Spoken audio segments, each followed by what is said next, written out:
Break के बाद आपका एक बार फिर से इस्तकबाल है दुनिया जहां से निराले टीवी शो हिंदुस्तान हमारा में, जो मुल्क के मुसलमानों की आवाज को एक नई बुलंदी देता है। अब बारी है आज का मकाम पेश करने की। आज के मकाम में हम बीजेपी के fire brand leader Shahnawaz Hussain की उसी अधूरी कहानी को आगे बढ़ा रहे हैं।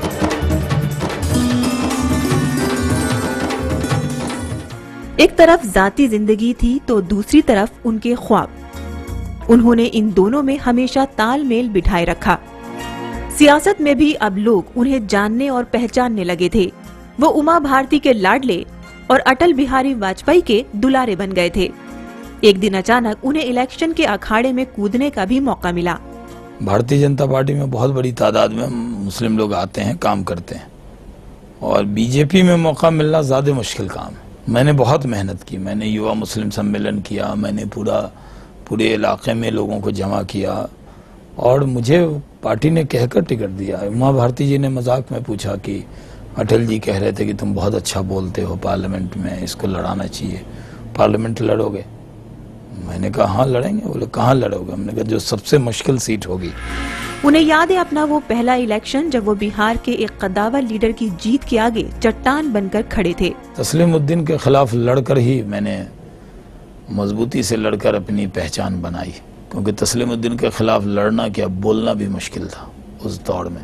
जब मैं तकरीर करता था तो लोग कहते थे थोड़ा हल्का बोलिए, बहुत खतरनाक आदमी है। उनके सामने लड़ा, 28 साल की उम्र थी तो वो तो मुझे सीरियस ही नहीं ले रहा था। फिर पहले चुनाव में मुझे बेईमानी से हराया। भले ही इस इलेक्शन में उन्हें शिकस्त का सामना करना पड़ा हो, लेकिन इस इंतखाब ने उन्हें चर्चा में ला दिया। अटल जी मिले शत्रुघ्न सिन्हा जी के यहाँ एक पार्टी में, तो उन्होंने कहा कि बड़े बहुत कम वोट से हार गए। पूरी पार्टी में चर्चा थी, क्योंकि कोई नेता गया ही नहीं प्रचार के लिए, सिर्फ सुशील मोदी जी आए थे, क्योंकि वो सीट ऐसी थी भी नहीं। अगले इलेक्शन में वो फिर से बीजेपी की तरफ से मैदान में थे और इस बार उनके आगे कोई टिक नहीं पाया। उन्होंने इस इंतखाब में न सिर्फ जीत हासिल की, बल्कि महज 32 साल की उम्र में मरकजी वजीर भी बने। फिर दूसरा चुनाव हुआ तो प्रमोद महाजन जी आए, उमा भारती जी आई, और वो चुनाव में जीत गया। और जीतने के बाद सीधे मिनिस्टर हो गया। अटल बिहारी वाजपेयी जी ने अपने साथ फूड प्रोसेसिंग इंडस्ट्री मिनिस्टर बनाया। उनका कहना है कि पहले इंतखाब के वक्त उनके पास तो इलेक्शन लड़ने के भी पैसे नहीं थे। पार्टी और उनके दोस्तों ने उन्हें इलेक्शन लड़वाया था और आज भी उनके चाहने वाले लोग उनकी पूरी मदद करते हैं। पार्टी लड़ाती है चुनाव, पार्टी के लोगों ने और मेरे दोस्तों ने चुनाव लड़वाया मुझे। आज भी चुनाव लड़ता हूँ तो दोस्तों के सहयोग से ही लड़ता हूँ। मेरा एक बड़ा सर्किल है, मुझे प्यार करने वाले लोग हैं पूरे हिंदुस्तान में। आज वो भागलपुर से एमपी हैं। वो अक्सर अपनी पार्लिमानी जिले के दौरे पर रहते हैं। उनका कहना है कि भागलपुर उनके लिए पावर हाउस जैसा है।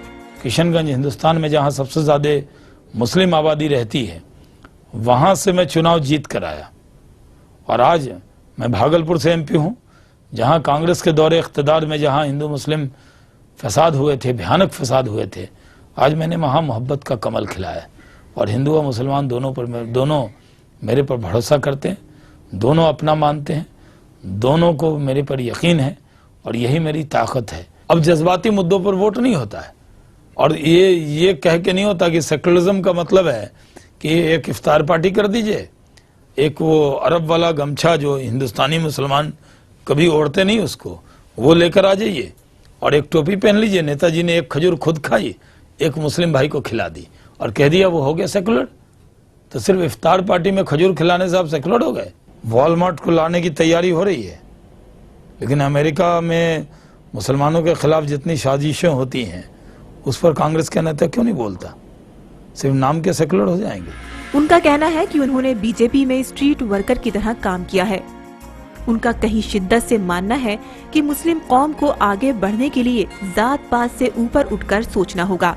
लोगों को लगता होगा कि बीजेपी में शाहनवाज हुसैन है और गए होंगे और केक वॉक हुआ होगा और मिल गया होगा, ऐसा नहीं।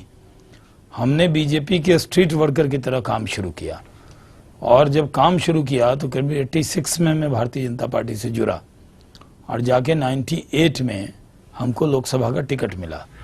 वो हमेशा आपसी भाईचारे का फूल खिलाना चाहते हैं। उनका मानना है कि मुसलमानों को हिंदुस्तान से अच्छा मुल्क और हिंदू से अच्छा पड़ोसी कहीं और नहीं मिल सकता। हम ये मानते हैं कि हिंदुस्तान का जो मुसलमान है वो हिंदू के बराबर इस देश का इज्जतदार शहरी है। उसकी खिदमत करना हमारा फर्ज है, हमारा एहसान नहीं है। हम उसके लिए काम करेंगे और उस पर काम करेंगे तो वो एहसान नहीं ला देंगे। इसलिए आज जहाँ बीजेपी की हुकूमत है, देखिए वहाँ पर कैपिटा इनकम मुस्लिम का बढ़ा है। आज मुस्लिम नौजवान कई जगह रास्ता भटक रहे हैं, तो जो जज्बाती लोग हैं वो भटका सकते हैं, लेकिन मैं मानता हूं कि ये मानकर चलना चाहिए कि हिंदुस्तान के मुसलमानों के लिए हिंदुस्तान से अच्छा मुल्क और हिंदू से अच्छा पड़ोसी नहीं मिल सकता। शाहनवाज साहब के लिए कहा जाता है कि वो 24 घंटे सियासत करते हैं। वो इस बात से इत्तेफाक रखते हैं कि वो अटल बिहारी वाजपेयी से बहुत मुतासिर हैं और उनकी एक नज्म उन्हें हरदम याद रहती है। अटल जी की एक कविता है जो उनकी, कि छोटे मन से कोई बड़ा नहीं होता और टूटे मन से कोई खड़ा नहीं होता, तो वो मुझे हरदम याद होती है कि बड़ा मन रखना चाहिए सियासत में। तो अटल जी ने कहा कि जब मैं पाकिस्तान गया तो हमें वहाँ पाकिस्तान के प्रधानमंत्री वज़ीर आज़म शाहनवाज साहब मिले और मैंने पाकिस्तान के वज़ीर आज़म शाहनवाज साहब से कहा कि शाहनवाज साहब हम दोनों मिलकर ही अमन रख सकते हैं।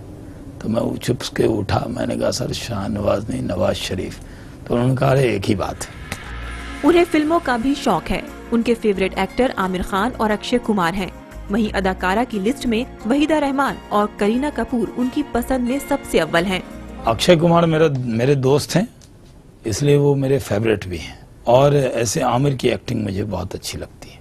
हीरोइन वहीदा रहमान को मैं बहुत पसंद करता रहा, और आज की जो हीरोइन है वो उसमें करीना कपूर अच्छी लगती है। शाहनवाज साहब ने आज भले ही एक ऊंचा मकाम हासिल कर लिया हो, लेकिन आज भी उनका दिल अपनी कौम और अपने मुल्क के लिए धड़कता है। वो अपनी कौम से बस यही कहना चाहते हैं। ये गलतफहमी निकाल दें कि एक पार्टी बुरी है एक अच्छी है। हम ये नहीं कहते कि आप हमें वोट दे दीजिए, हम आपसे कहते हैं अगर आपके पास अच्छा उम्मीदवार है, अच्छा ऑप्शन है, अच्छी पार्टी है जो आपके फलाह बहबूद का काम कर सकती है, उसके साथ खड़े हो जाएं।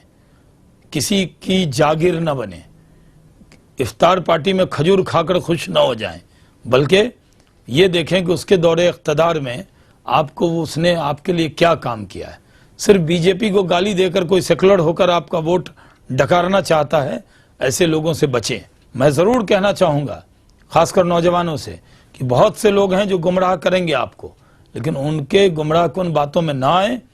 ये मुल्क आपका है, आप इस मुल्क के हैं, इस मुल्क की तरक्की होगी तो आपकी तरक्की होगी। इसको मानकर इस मुल्क की खिदमत में पहले भी लगे थे और लग जाइए, और ये मानकर चलिए कि हिंदुस्तान के मुसलमानों के लिए हिंदुस्तान से अच्छा मुल्क और हिंदू से अच्छा पड़ोसी नहीं मिल सकता।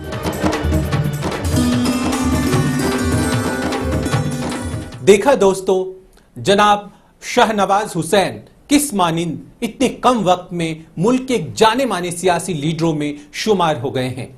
मकाम के बाद अब वक्त है एक छोटे से ब्रेक का, पर आप कहीं जाइएगा नहीं, क्योंकि ब्रेक से वापस लौटने के तुरंत बाद हम पेश करेंगे किरदार और आपको रूबरू कराएंगे फिल्म गुलाम मुस्तफा से। नाना पाटेकर जब भी कोई फिल्म करते हैं तो उनकी फिल्म बहुत वोकल होती है।